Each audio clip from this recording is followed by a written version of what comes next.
ஆதீனம் Japan.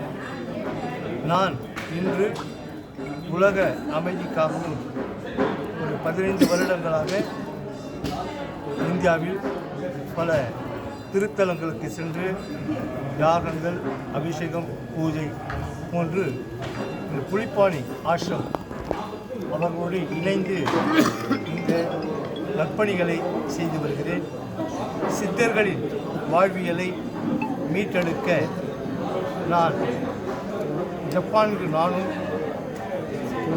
மற்றும் தமிழக மக்களும் இணைந்து இந்த சித்தர்கள் வாழ்வியலை மீண்டும் மீட்டெடுக்க பாடுபடுவோம்.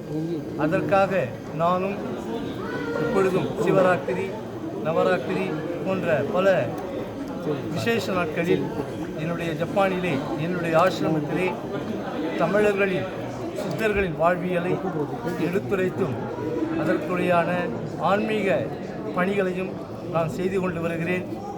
என்னுடைய ஆன்மீக பயணத்தை நீங்கள் மீடியா அவர்கள் மேலும் தமிழக மக்களுக்கும் உலக மக்களுக்கும் கொண்டு செல்ல ஆசைப்படுகிறேன். மிகவும் நன்றி.